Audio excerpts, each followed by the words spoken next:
창밖은 벌써 몇 번째인지 모를 똑같은 회색빛 오후를 맞이하고 있었다. 장강 삼각주 어딘가 빠르게 변모하는 도시의 한 귀퉁이에 자리한 낡은 아파트. 린슈아는 먼지 쌓인 창틀에 기대앉아 하염없이 밖을 내다보았다. 3년 전 정년 퇴임, 그리고 2년 전 남편과의 사별. 시간은 무심하게 흘렀지만 그녀의 시간은 마치 빛바랜 흑백 사진처럼 그 자리에 멈춰 서 있는 듯했다. 40년 동안 아이들의 웃음소리로 가득했던 교정, 남편의 온기로 채워졌던 집. 이제 남은 것은 깊이를 알 수 없는 적막과 그림자처럼 따라붙는 외로움뿐이었다. 벽에 걸린 개종시계의 째깍거리는 소리만이 유일하게 살아 움직이는 존재처럼 느껴졌다. 대도시에 사는 외동딸 샤오옌과는 일주일에 한두 번 영상 통화를 하는 것이 전부였다. 바쁜 딸에게 짐이 되고 싶지 않아 애써 밝은 척했지만 통화가 끝나고 나면 밀려오는 공허함은 더욱 컸다. 엄마, 심심하시면 위친이라도 해보세요. 근처에 있는 사람 기능도 있고 재밌는 글도 많아요. 딸이 가르쳐준 스마트폰은 여전히 낯설고 어려웠다. 손가락으로 화면을 더듬거리다 실수로 이상한 광고창을 띄우기 일쑤였다. 그러던 어느 날 오후였다. 무료함을 달래려 위챗을 뒤적이던 린슈화의 눈에 근처에 있는 사람 목록 속 한 남자의 프로필 사진이 들어왔다. 50대 초중반으로 보이는 지적이고 신뢰감 넘치는 인상. 배경은 이국적인 야자수가 보이는 해변이었다. 프로필 이름은 천웨이 잼매준.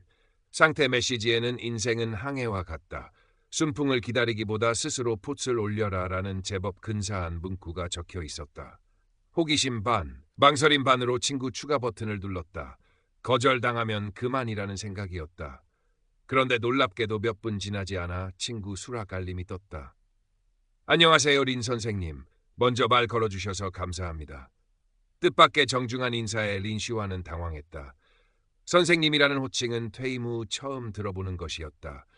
떨리는 손으로 답장을 보냈다. 안녕하세요. 제가 실수로 누른 것 같습니다. 죄송합니다. 곧바로 답이 왔다. 실수라도 좋습니다. 이렇게 인연이 된 것도 의미가 있겠지요. 저는 싱가포르에서 무역업을 하는 천웨이진이라고 합니다. 그렇게 그들의 대화는 시작되었다. 천웨이진은 매일 아침 저녁으로 꼬박꼬박 안부 인사를 보내왔다.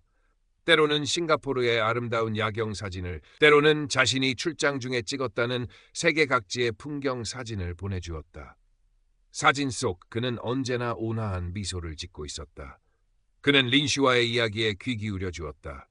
교직 생활의 보람, 남편과의 소소한 추억, 외동딸에 대한 애틋함까지. 그는 마치 오래전부터 그녀를 알고 지낸 사람처럼 깊이 공감해 주었고 따뜻한 위로의 말을 건넸다. 선생님처럼 순수하고 따뜻한 마음을 가진 분은 처음 뵙습니다. 교직에 평생을 바치셨다니 정말 존경스럽습니다. 아이들에게 선생님은 어머니 같은 존재였을 겁니다. 그의 칭찬은 메말라 있던 린슈아의 마음에 단비처럼 스며들었다. 잊고 지냈던 설렘과 함께 누군가에게 인정받고 이해받는다는 느낌이 그녀를 다시 살아 숨쉬게 하는 것 같았다. 그녀는 그에게 점점 더 마음을 열기 시작했다. 베란다에서 정성껏 가꾸는 화초 이야기, 젊었을 적 좋아했던 뜨개질 이야기, 남편이 남긴 낡은 만년필에 얽힌 사연까지. 그는 언제나 진심으로 귀 기울여 주었고 맞장구를 쳐주었다. 선생님의 목소리를 들으면 하루의 피로가 다 사라지는 것 같습니다. 전화기 너머로 들려오는 그의 부드럽고 차분한 목소리는 린슈와의 마음을 편안하게 해주었다. 그는 표준 중국어를 교양 있게 구사했고 유머 감각도 있었다. 그는 자신도 몇 년 전 아내와 사별했다는 아픈 과거를 털어놓았다. 사업 실패로 큰 어려움을 겪었지만 불굴의 의지로 재기하여 지금의 성공을 이루었다는 이야기도 들려주었다.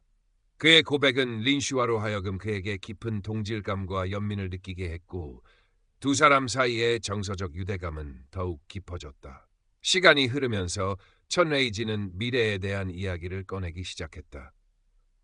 사실 오래전부터 중국 시장 진출을 계획하고 있었습니다. 특히 선생님이 계신 장강 삼각주 지역은 발전 가능성이 무궁무진하지요. 그는 곧 중국으로 사업을 확장할 것이며 정착하게 되면 린슈아와 함께 조용하고 평화로운 노후를 보내고 싶다고 말했다. 선생님은 하늘이 제게 보내주신 마지막 선물입니다. 제 남은 인생은 오직 선생님과 함께하고 싶습니다. 그의 달콤한 속삭임은 린슈화의 외로운 마음에 희망의 불씨를 지폈다. 그녀는 어쩌면 자신에게도 제2의 인생이 찾아올지도 모른다는 막연한 기대를 품기 시작했다. 몇 달이 흘렀을까? 그들의 관계가 충분히 무르익었다고 판단했을 때 천웨이지는 조심스럽게 금전적인 어려움을 토로하기 시작했다. 린 선생님, 정말 죄송한 부탁이 있습니다. 싱가포르에서 중국으로 보내려던 사업 자금 일부가 갑작스러운 세관 문제로 묶였습니다.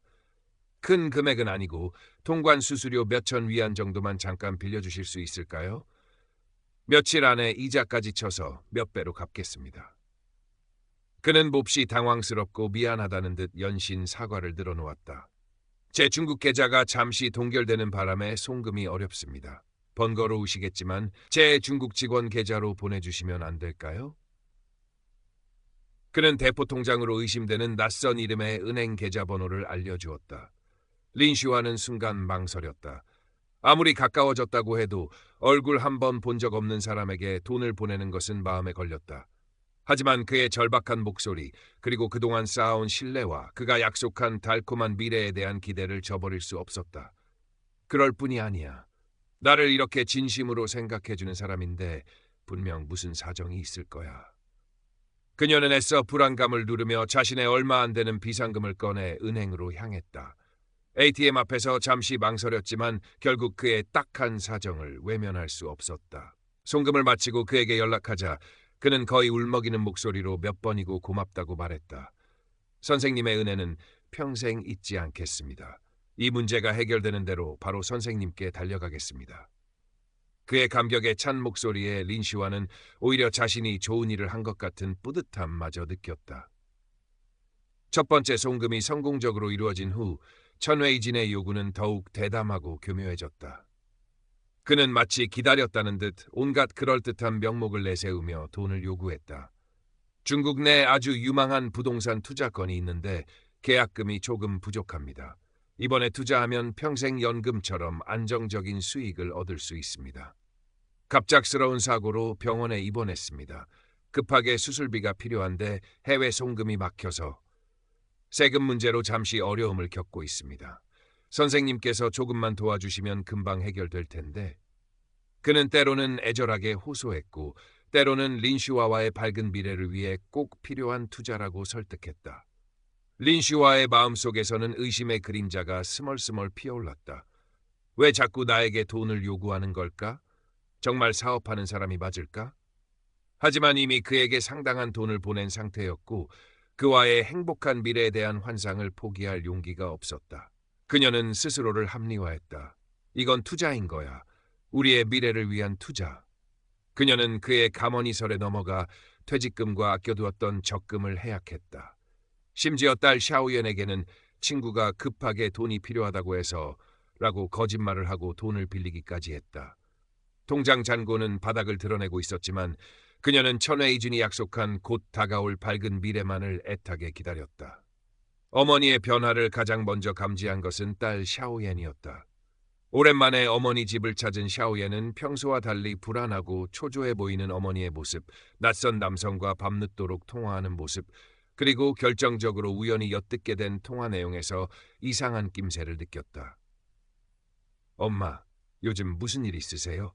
안색이 안 좋으세요. 샤오옌의 걱정스러운 물음에 린슈화는 아무 일 없다며 애써 태연한 척했지만 그녀의 눈빛은 불안하게 흔들리고 있었다. 샤오옌은 어머니 몰래 통장 거래 내역과 위챗 대화 일부를 확인하고는 경악했다. 낯선 이름의 계좌로 거액의 돈이 여러 차례 송금된 기록, 그리고 천웨이준이라는 남자와 나눈 달콤하지만 어딘가 자기적인 대화들. 샤오옌은 직감했다. 이것은 전형적인 로맨스 스캠이었다. 엄마, 이 천웨이진이라는 사람 누구예요? 왜 이 사람한테 이렇게 많은 돈을 보내신 거예요? 샤오옌의 목소리는 다급함과 분노로 떨리고 있었다. 린슈아는 딸의 추궁에 당황했지만 이내 완강하게 부인했다. 네가 뭘 안다고 함부로 말하느냐. 그 사람은 절대 그런 사람이 아니야. 나를 얼마나 아껴주고 생각해주는 사람인데. 그녀는 오히려 딸에게 화를 내며 천웨이진을 감쌌다. 그분은 곧 중국으로 와서 나와 함께 살기로 했어. 이건 우리 미래를 위한 투자일 뿐이야. 샤오옌은 기가 막혔다. 엄마, 제발 정신 좀 차리세요. 그 남자 사기꾼이라니까요. 인터넷에 그런 사례가 얼마나 많은데요. 얼굴도 본 적 없는 사람 말을 어떻게 믿으세요? 모녀 사이의 언성은 높아졌고 결국 깊은 상처만 남긴 채 다툼은 끝이 났다. 린슈와는 자신을 이해해주지 못하는 딸에게 깊은 실망감을 느꼈다. 내 딸마저 나를 믿어주지 않는구나. 그녀는 더욱더 천레이진에게 의지했고 그의 말을 맹신하게 되었다. 딸의 경고는 오히려 그들의 사랑을 방해하는 장애물처럼 느껴졌다. 그녀는 이제 천레이진만이 자신의 유일한 편이라고 생각했다. 샤오옌과의 극심한 갈등으로 린슈화의 심신은 날로 피폐해져 갔다. 밤에는 잠을 이루지 못했고 낮에는 멍하니 창밖만 바라보는 시간이 늘었다. 베란다의 화초들은 주인의 시름을 아는지 생기를 잃고 축 늘어져 있었다. 바로 그때 천웨이준에게서 다급한 연락이 왔다. 그의 목소리는 어느 때보다 절박하고 흥분되어 있었다. 린 선생님, 드디어 우리에게 마지막 기회가 왔습니다. 중국의 대기업과 합작 투자 계약을 성사시키기 직전인데 마지막 계약금이 조금 부족합니다. 이번 건만 성공하면 우리는 평생 돈 걱정 없이 행복하게 살 수 있어요. 선생님께서 가진 남은 돈 전부, 그리고 가능하다면 집을 담보로 대출이라도 받아서 이번 한 번만 더 도와주십시오. 이것이 우리 두 사람의 아름다운 미래를 위한 마지막 관문이자 가장 중요한 투자입니다. 그는 눈물까지 글썽이며 애원했다. 이것만 해결되면 당장 모든 것을 정리하고 선생님께 달려가겠습니다. 약속합니다. 린슈와는 마지막 남은 이성마저 마비되는 듯했다. 딸과의 관계는 최악으로 치달았고 통장 잔고는 이미 바닥이었다. 이제 그녀에게 남은 희망은 오직 천웨이진뿐이었다. 그의 말을 마지막 동아줄처럼 붙잡고 싶었다. 그녀는 떨리는 손으로 남편이 남긴 유일한 재산인 낡은 아파트의 등기 서류를 챙겨 들고 은행으로 향했다. 이것만 성공하면 돼. 그럼 모든 게 괜찮아질 거야. 그녀는 스스로를 끊임없이 세뇌하며 은행 창구 앞에 섰다. 거액의 담보대출 신청서를 작성하고 마지막 서명을 하려는 순간이었다. 엄마! 은행 문을 박차고 들어선 것은 샤오옌이었다. 그녀의 얼굴은 눈물과 땀으로 범벅이 되어 있었고 곁에는 제복을 입은 경찰관 2명이 함께였다. 엄마, 제발 멈추세요. 그 남자 사기꾼 맞아요. 제가 증거를 찾았어요. 샤오옌은 다급하게 스마트폰 화면을 린슈와의 눈앞에 들이밀었다. 화면에는 천웨이진이 보냈던 프로필 사진과 똑같은 얼굴의 남자가 다른 이름으로 다른 직업으로 소개된 기사와 SNS 계정들이 떠 있었다. 심지어 로맨스 스캠 피해자들이 사기꾼의 신상을 공유하는 사이트에도 그의 얼굴 사진이 올라와 있었다. 엄마, 이 사람 보세요. 싱가포르 사업가가 아니라 그냥 인터넷에서 사진 도용한 사기꾼이에요. 엄마 말고도 피해자가 더 있어요. 린슈와는 눈앞의 증거들을 믿을 수 없다는 듯 고개를 저었다. 머릿속이 하얗게 비는 것 같았다. 심장이 미친 듯이 뛰고 손발이 차갑게 식어갔다. 그녀는 떨리는 손으로 스마트폰을 꺼내 천웨이진에게 마지막 확인 전화를 걸었다. 신호음이 몇 번 울리다 상대방이 전화를 받았다. 웨이진 씨, 이게 다 어떻게 된 거예요? 그녀의 목소리는 가늘게 떨리고 있었다. 전화기 너머의 천웨이진은 잠시 당황하는 듯 횡설수설 변명하다가 이내 무슨 소리인지 모르겠군요. 라는 퉁명스러운 말을 남기고 일방적으로 전화를 끊어버렸다. 다시 전화를 걸었지만 전화기가 꺼져 있어. 라는 안내 메시지만 흘러나왔다. 위챗 메시지를 보내려 했지만 그의 프로필 사진은 이미 텅 빈 회색 원으로 바뀌어 있었고 상대방이 친구 목록에서 회원님을 삭제했습니다라는 차가운 문구만 떠 있었다. 모든 것이 물거품처럼 사라졌다. 그가 속삭였던 달콤한 약속들, 함께 꿈꾸었던 행복한 미래, 그 모든 것이 잔인한 거짓이었다는 것을 깨달은 순간 린슈와는 그 자리에 주저앉아 버렸다. 목 놓아 울음조차 터뜨리지 못하고 텅 빈 눈으로 허공만 응시했다. 온몸에 힘이 빠져나가고 숨쉬는 것조차 버겁게 느껴졌다. 극심한 절망감과 함께 자신의 어리석음에 대한 참을 수 없는 수치심이 온몸을 휘감았다. 샤오옌은 무너져 내린 어머니를 부둥켜 안고 함께 울었다. 엄마, 괜찮아요. 엄마 잘못 아니에요. 딸의 따뜻한 체온과 위로의 말에도 린슈화의 눈물은 멈추지 않았다. 은행 직원들과 경찰관들의 안타까운 시선 속에서 모녀는 한참 동안 서로를 부둥켜 안고 슬픔을 나누었다. 그날 샤오예는 곧바로 어머니를 대신해 경찰서에 정식으로 사기 피해 사실을 신고했다. 하지만 경찰관은 안타까운 표정으로 말했다. 어머님, 이런 국제 로맨스 스캠은 범인을 잡기도 피해 금액을 회수하기도 거의 불가능합니다. 하지만 최선을 다해 수사해 보겠습니다. 돈을 되찾을 가능성이 희박하다는 차가운 현실은 린슈아를 더욱 깊은 절망의 나락으로 밀어넣었다. 그 후 몇 달 동안 린슈아는 깊은 우울감과 대인기피증에 시달렸다. 집 밖으로는 한 발짝도 나가지 않았고 전화벨 소리만 울려도 깜짝 놀라 몸을 숨겼다. 밤에는 악몽에 시달렸고 낮에는 아무것도 먹지 못한 채 침대에 누워만 있었다. 거울 속에 비친 자신의 모습은 낯설고 초라했다. 평생을 반듯하게 살아왔다고 자부했는데 어쩌다 이런 어리석은 짓을 저질렀을까? 자책감과 자기 혐오가 그녀를 갉아먹었다. 남편의 영정사진 앞에서 하염없이 눈물만 흘리는 날들이 이어졌다. 샤오예는 다니던 회사에 잠시 휴가를 내고 어머니 곁을 지켰다. 처음에는 어머니의 어리석음에 화도 나고 원망스럽기도 했지만 속절없이 무너져 내린 어머니의 모습을 보며 딸은 가슴이 미어졌다. 샤오예는 지난날 어머니의 외로움을 제대로 헤아리지 못했던 자신을 자책하며 헌신적으로 어머니를 보살폈다. 억지로 식사를 챙겨 먹이고 잠든 어머니의 이마를 짚어보며 밤을 지새웠다. 그리고 끊임없이 말했다. 엄마, 다 괜찮아질 거예요. 제가 있잖아요. 우리는 다시 시작할 수 있어요. 시간이 약이라는 말처럼 아주 더디게나마 린슈아의 상처는 조금씩 아물기 시작했다. 딸의 변함없는 사랑과 지지는 그녀가 다시 일어설 수 있는 가장 큰 힘이 되었다. 그녀는 딸의 권유로 심리 상담을 받기 시작했고 억눌렀던 감정들을 조금씩 표현하는 법을 배웠다. 상담사는 그녀의 잘못이 아니라 그녀의 외로움과 선한 마음을 악용한 사기꾼의 잘못이라고 말해주었다. 그 말은 린슈아에게 큰 위로가 되었다. 어느 날 아침 린슈아는 문득 베란다에 시든 화초들이 눈에 들어왔다. 오랫동안 돌보지 않아 잎사귀는 누렇게 뜨고 흙은 바짝 말라 있었다. 그녀는 조심스럽게 물뿌리개를 들고 화분에 물을 주었다. 마른 흙 위로 물이 스며드는 소리가 유난히 크게 들렸다. 그녀는 먼지 쌓인 낡은 뜨개질 바구니를 꺼내 다시 코를 잡기 시작했다.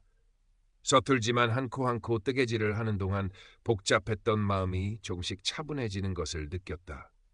잃어버린 돈은 돌아오지 않았다. 하지만 린슈아는 돈보다 더 소중한 것을 되찾고 있었다. 바로 딸과의 진정한 유대감, 그리고 무너졌던 자기 자신에 대한 존엄성이었다. 그녀는 더 이상 과거의 어리석음에 얽매여 자신을 괴롭히지 않기로 했다. 아픈 경험이었지만 그것 또한 자신의 삶의 일부임을 받아들이기로 했다. 몇 년의 시간이 흘러